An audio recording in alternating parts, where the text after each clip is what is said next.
আল্লাহ পাকের বান্দা যখন কবরের ভিতরে ঢুকানো হবে, হযরতে মুনকার আর নকির নামে দুইজন ফেরেশতা আছে না নাই? কবরের ভিতরে প্রশ্ন করার জন্য যখন তারা আসবে মাটি কাটতে কাটতে, হাদিস প্রমাণ করে হাতের দাঁতের মতো মোটা মোটা দাঁত দিয়ে যখন কবরের মাটিগুলি কাটতে কাটতে দুইজন ফেরেশতা যখন কবরের দিকে ঢোকা শুরু করবে, ডান দিক থেকে প্রথম ঢোকার চেষ্টা করবে, তার ডান সাইড থেকে ডান পাশে এসে দুই ফেরেশতা দেখতে পাবে সীসা ঢালা প্রাচীরের মতো। এতক্ষণ মাটি কাটলাম, আমার কষ্ট হলো না, কে গো এই প্রাচীর লাগাই দিল? এই মানুষটিকে তো আমি জিজ্ঞাসা করব, জিজ্ঞাসার উত্তর চাই, কে গো এই প্রাচীর লাগাই দিল? প্রাচীর জবাব দিবে, রে মুনকির নাকির, এ আল্লাহর বান্দা জীবনে কোনোদিন নামাজ কামাই করে নাই, নামাজের মায়া মোহব্বত তার ভিতরে এত বেশি ছিল, ইমানদার হওয়ার পরে নামাজ আদায় করেছে, নামাজের মায়া তার ভিতরে ছিল, তার জিন্দেগির পুরো নামাজের একটা কপিকে এই ডান সাইডের প্রোটেকশন হিসেবে আমার আল্লাহ কবুল করে নিয়েছে। এদিক থেকে ঢুকতে পারবে না, অন্য দিক থেকে চেষ্টা করে দেখতে পারো। সুবহানাল্লাহ বলুন। প্রশ্ন উত্তর পর্ব শুরু হয়ে যাচ্ছে। মুনকির নকির বলে, আল্লাহ যে প্রোটেকশন দিল, আল্লাহ তো আমাদেরকে জিজ্ঞাসা করতে বলেছে, সেটা তোমরা জানো আর আল্লাহ জানে। সুবহানাল্লাহ জোরে। মুনকির নকির ঘুরে চলে যাবে তার শিওরের দিকে। শিওর বোঝেন তো? ডান দিক থেকে কোথায় যাচ্ছে? মাথার দিকে যাচ্ছে। মাথার দিকে যাওয়ার পর দেখতে পাবে সেখানেও বিশাল বড় একটা প্রোটেকশন। সুবহানাল্লাহ বলে। আম্মা জানেরা, ও দয়াজান আম্মারা, আপনাদের জন্য যে ওয়াজগুলি করা হচ্ছে শুধু ঘটনাই নয়, এই ওয়াজগুলি পুরুষ মহিলা যে ইনসান, যুবক যুবতী, তরুণ তরুণী, মহিলা পুরুষ সকলের জন্য দরকার। নামাজ সবার দরকার আছে না নাই? আরো জোরে বলুন। রোজা দরকার আছে না নাই? হজ দরকার আছে না নাই? যাকাত দরকার আছে না নাই? এই জন্য এগুলি সবের দরকার, সেই জন্য বলছি। চলে যাবে মাথার দিকে। কোথায় জোরে বলুন? মাথার দিকে যাওয়ার পরে দেখবে বিশাল প্রোটেকশন। প্রোটেকশনের দিকে তাকায়ে দুই ফেরেশতা বলতে থাকবে, রে প্রোটেকশন, ব্যাপার কি ব্যাপার কি? আল্লাহ রাব্বুল আলামিন তো আমাদেরকে এখানে পাঠিয়ে দিলেন প্রশ্ন করার জন্য, কি ব্যাপার? সামনে প্রোটেকশন আসলো কোথা থেকে? সামনের শিওরের পার্শ্বের প্রোটেকশন বলতে থাকবে, রে মুনকির নকির ফেরেশতারা, এই বান্দাটা জীবনে আল্লাহর কালামের সাথে এত মায়া করেছে, প্রতিদিন আল্লাহর কালাম পড়তো, আল্লাহ পাকের কালামের মায়াকে আল্লাহ কবুল করে নিয়ে কালামের পক্ষে কাজ করত, কালামের পক্ষে কথা বলতো, আল্লাহর কালামের পক্ষে প্রতিটা মুহূর্ত তার সমর্থন থাকতো। এই জন্য আল্লাহ রাব্বুল আলামিন কোরআন শরীফকে তার সামনে, এই মাথার সামনে, যেহেতু তার জীবনে কোরআন শরীফ ছিল মাথার তাজ, এই জন্য তার মাথার মুকুট হিসেবে সামনে শিওরের পার্শ্বের বিশাল বড় প্রোটেকশন হিসেবে কোরআন শরীফকে আমার আল্লাহ কবুল করেছেন। কোরআন শরীফ যখন প্রোটেকশন দিল, ঢুকতে পারে না। মুনকির নকির এখন ঘুরে ঘুরে কি করে? গেছে সরে বাম দিকে। কোথায় গেল? বাম দিকে যায়, দেখি ওদিকে আরো মোটা প্রোটেকশন। এদিকে আবার কে প্রোটেকশন দিল? এদিকে ওই বান্দাটা জীবনে দান সৎকা করত, ভালো আমল করত, বিভিন্ন রকমের নফল ইবাদত করত, দান সৎকা জীবনের ভালো আমলগুলি সব অ্যাড করে আল্লাহ তার বাম সাইডের প্রোটেকশন বানিয়ে দিস। বা আমরা যাবো কোন দিক দিয়া? কথা বুঝতেছেন না? শিওরের দিকে চলে গেছে। হ্যাঁ, পায়ের দিকে, পা পিছন সাইডে। পিছন সাইডে গিয়ে আরেক প্রোটেকশন দেখে বলে, এইদিকে আবার প্রোটেকশন আসলো কোত্থেকে? পেছন সাইড থেকে বলা হবে, এই জায়গাতে যে প্রোটেকশন দেখতে পাচ্ছ, ওই আল্লাহর বান্দা জীবনে রোজা ছাড়তো না। যারা বলেন সুবহানাল্লাহ। কি ছাড়তো না? রোজা ছাড়তো না। দুইটি বর্ণনা আসছে, একটা পেছন সাইডে রোজা, অফিরে বাম সাইডে রোজা, পিছন সাইডে সাদকা। আমার কথা কি বোঝেন নাকি আপনারা? ভাইজান রে আমার, পেছন সাইড থেকে বলা হবে জীবনে কোনোদিন রোজা ছাড়তো না, রোজার প্রতি মায়া তার ছিল। সারাদিন ধরে মনটা চাইতো পানি পান করতে, মনটা চাইতো খেতে, মনটা চাইতো স্ত্রীর সহবাস করতে, কোনোটাই না করে এই বান্দা সারাদিন ধরে আমার আল্লাহর কুদরত দেখবে বলে খাই নাই। ওই অন্ধকার ঘরের ভিতরে বসে খেতে পারত, মালিক দেখবে বলে খাই নাই। পানির ভিতরে ডুব দিয়ে ইচ্ছা করলে পানি পান করে তৃষ্ণা মিটাতে পারত, মালিক দেখবে বলে পান করে নাই। আমার আল্লাহর ভয়ে ভিতরে এই বান্দা যখন তার জীবনের সব কিছু স্যাক্রিফাইসকে, কোরবানিকে কবুল করে নিয়া রোজা রেখেছিল, এই রোজাকে আমার আল্লাহর কুদরত তার পায়ের সাইড মতান্তরে বাম সাইডে আমার আল্লাহ রব্বুল আলামিন প্রোটেকশন বানিয়ে দিয়েছে। মুনকির নকির চিন্তা করে যাব কোন দিক দিয়ে, তাহলে উপর দিকে যাই। উপর দিক থেকে কেবল পাশের খাড়াল, কি কথা, বাঁশের খাড়ালের দিক থেকে যখন ছোটে লক্ষ্য করে দেখে ওই কবরের ভিতরে মানুষ নাই, পুরা কবরটা জুড়ে রয়ে গেছে বিশাল বড় পাখি। রে পাখি কোথা থেকে আসলো? পাখি পালক বিছিয়ে দিয়ে আরাম করে শুয়ে আছে। রে পাখি, আমাকে আমার আল্লাহ পাঠিয়ে দিলেন ওই মানুষটিকে প্রশ্ন করব, প্রশ্ন করার পর তার কবর জান্নাত অথবা জাহান্নাম হবে। কিন্তু কেন পাখি? বলো না, বলো তুমি পাখি কোথা থেকে আসলে?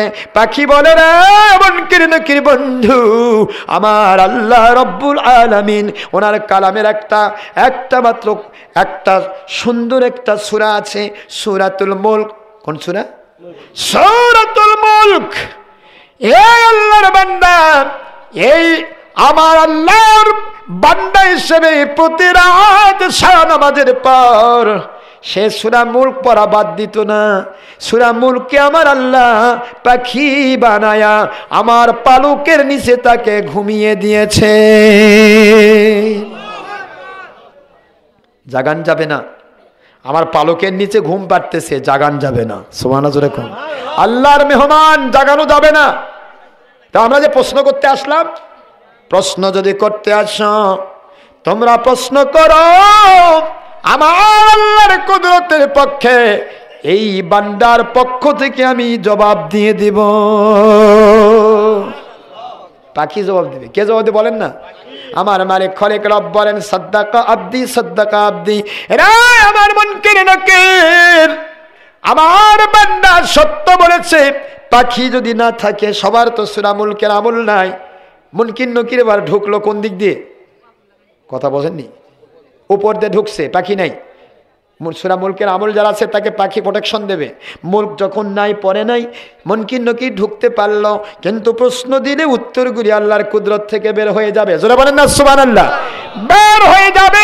রাব্বি আল্লাহ, কি জোরে বলুন?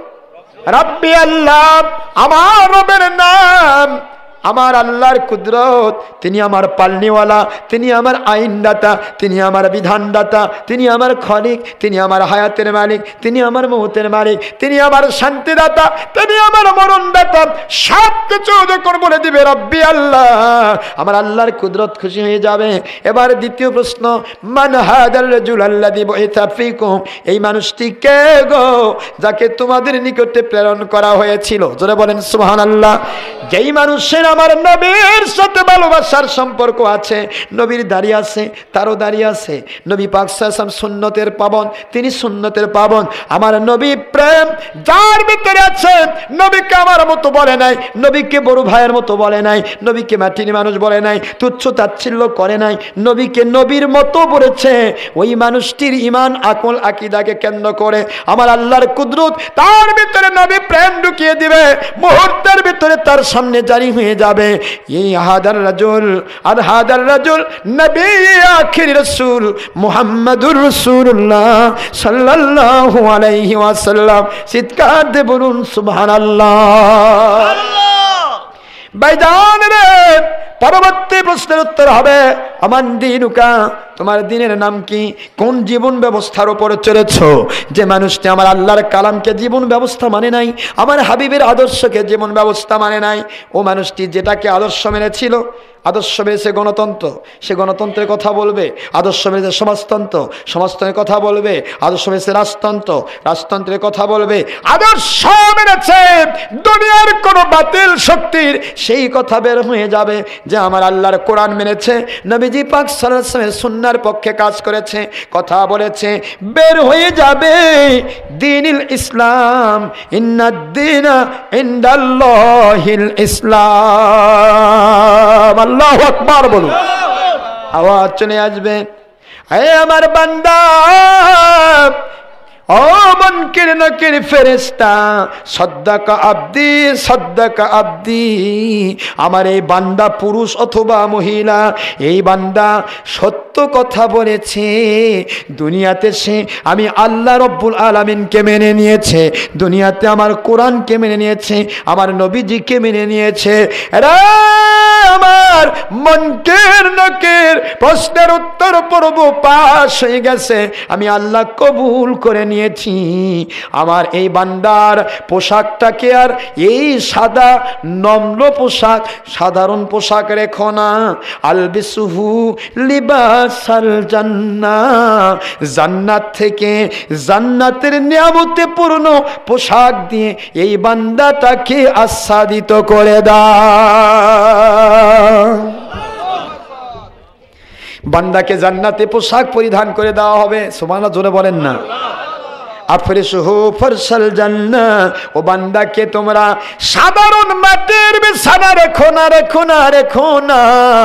এই পুরুষ অথবা মহিলা, এই মুমিন পুরুষ মহিলা, তার কবরটার বিছানাটা তোমরা মাটির বিছানা রেখো না। আমি আল্লাহর কুদরত থেকে জান্নাতের সুন্দর মোলায়েম বিছানা, নূরের বিছানা তার কবরের ভিতরে বিছিয়ে দাও। ও বান্দাকে একা একা রাখবো না, রাখবো না। একা একা থেকে বান্দা ভয় পেয়ে যাবে। মৃত্যু, সেই ডে অফ জাজমেন্ট, বিচার দিবস, 50,000 বৎসরের ওই দিন আসার আগে কবর থাকবে 40,000 বৎসর, পুলসিরাত থাকবে 30,000 বৎসর। এই 40,000 বৎসর তাকে আমি একা রাখবো, সে কষ্ট পাবে, হতে পারে না, পারে না। জান্নাত থেকে একজন সুঘ্রাণযুক্ত নেককার বন্ধু তার কবরে পাঠিয়ে দাও।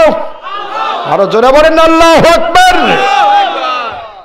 জান্নাত থেকে সুঘ্রাণযুক্ত, মিস্ক আম্বরের সুঘ্রাণযুক্ত বন্ধু, নূরানি চেহারার মানুষটি যখন চলে আসবে কবরের ভিতরে, সে আলিঙ্গন করে বলবে, বন্ধু রে, জীবনে তোমার মতো এমন বন্ধু আর কোনোদিন আমি পাই নাই। তুমি আমাকে ছেড়ে যেও না, তুমি আমাকে ছেড়ে যেও না। এই অন্ধকার কবরে একা একা থাকতে ভালো লাগে না রে বন্ধু, আমাকে তুমি ছেড়ে যেও না। বন্ধু বলবে, বন্ধু ছেড়ে যাওয়ার জন্য আমি আসি নাই, আমি তোমার সাথে থাকবো কিয়ামতের পূর্ব মুহূর্ত পর্যন্ত। নেককার বন্ধু যখন তার সাথী হয়ে যাবে, বলা হবে, বন্ধু বুঝতে পারলাম না তুমি কোথা থেকে আসলে। বন্ধু বলে, আল্লাহর বান্দা, জীবনে নামাজের সাথে প্রেম করেছো, কোরআনের সাথে প্রেম করেছো, হাদিসের সাথে প্রেম করেছো, আমার নবীজির সাথে প্রেম করেছো, আমার আল্লাহ ওয়ালাদের সাথে প্রেম করেছো, সম্পর্ক রেখেছো। জীবনের প্রতিটা আমল, নেক আমলগুলির প্রতি তোমার যে আত্মাকর্ষণ ছিল, ভালোবাসা ছিল, বন্ধুত্ব ছিল, পুরা জীবনের নেক আমলটাকে আমার আল্লাহর কুদরত আজকে নেককার বন্ধু বানিয়ে দিয়েছে। তোমার জীবনের সমস্ত নেক আমল, সমস্ত আমলকে আমার আল্লাহ আজকে বন্ধু বানিয়ে দিয়েছে। পৃথিবীতে যেমন তোমার নেকের সাথে ভালো সম্পর্ক ছিল, আজকে কবরে আমি তোমার বন্ধু, জান্নাতে প্রবেশ করা পর্যন্ত আমি বন্ধু। সুবহানাল্লাহ।